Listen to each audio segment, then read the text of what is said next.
So good day everyone. So today today we'll be talking about the topic in number theory, which is linear congruence. But first, let me introduce myself. So I am Michael T. Gutwal, and from Aguada, Osabi City, and I studied in Taguig City Global College. So I hope you learned something today, and let's get to it. What the fuck was that, Fred? First, let us define what is a linear congruence. Now, so a linear congruence is a relation of the form AX is congruent to B mod M, where A, B, M is an element of integers and M is greater than 0. So a solution is an integer x which makes the congruence relation true and x at least a residue mod m. That is, x is equal or greater than 0 and greater than or less than m minus 1. Less than or equal to m minus 1.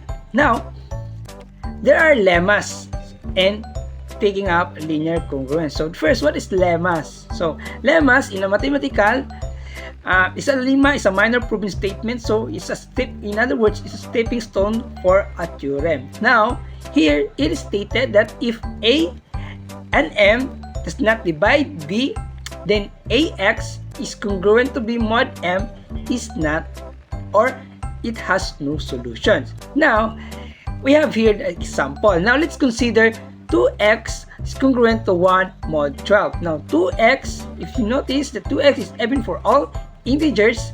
X is an element of z, but any number which is 1, mod 12 is odd. Now, then there are no solution to this equation. So, with A is equal to 2, and B is equal to 1, and M is equal to 12, we see that A and M is equals to 2 and 12 is equal to 2.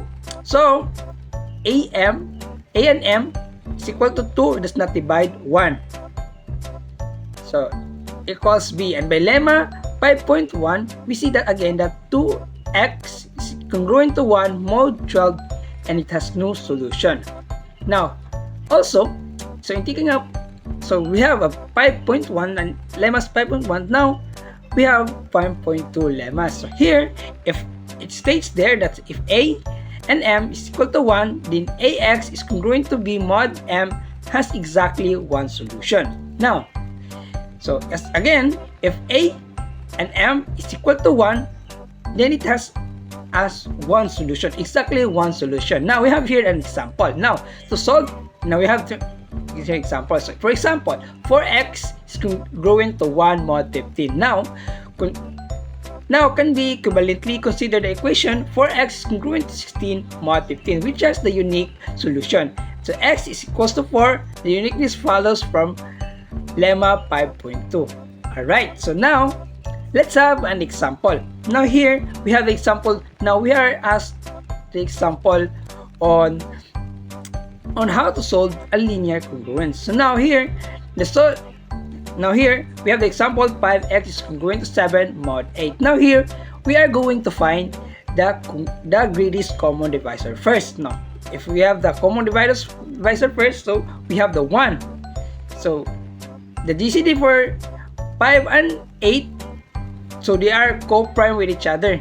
So, therefore, their GCD is 1. So, therefore, the 5x, so it can become 5x is congruent to 15 mod 8. So if we divide 15 by 5, so it becomes x equals to 3. Alright, so 15.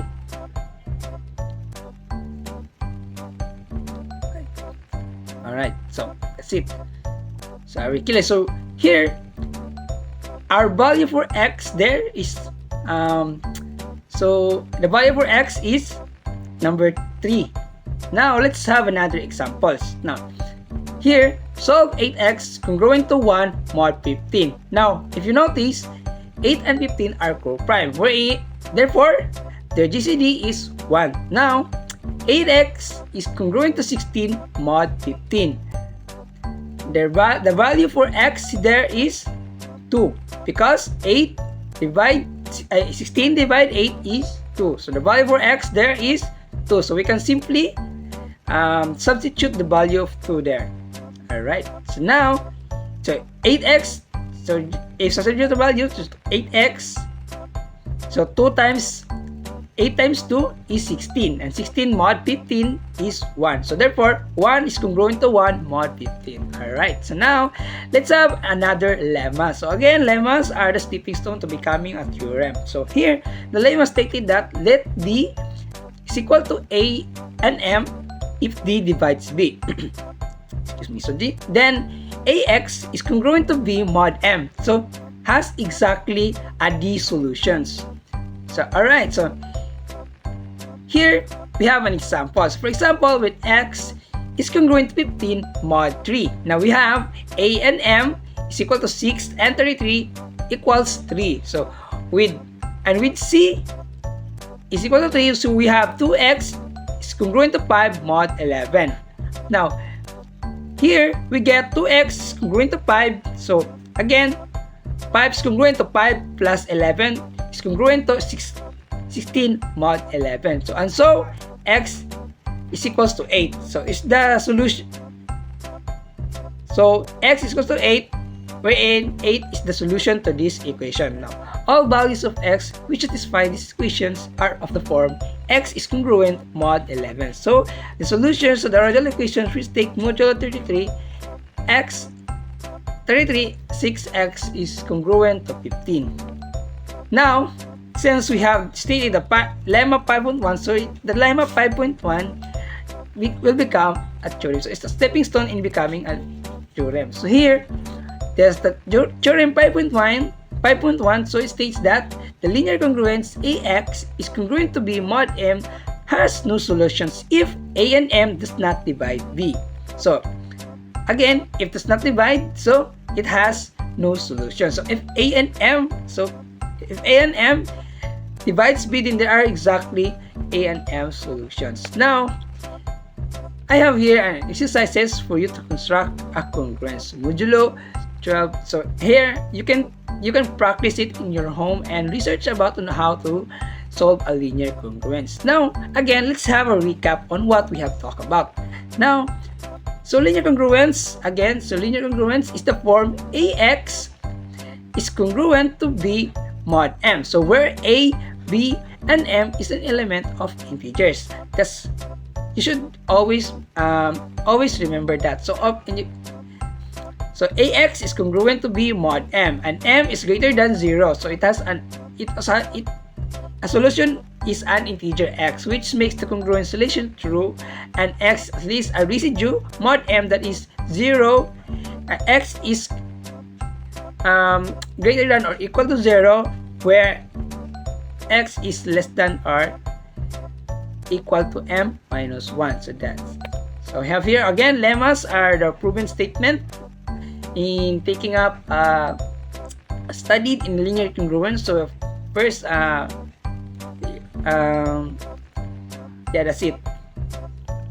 So I think that's in our video. So I hope you learned something today. So, and goodbye.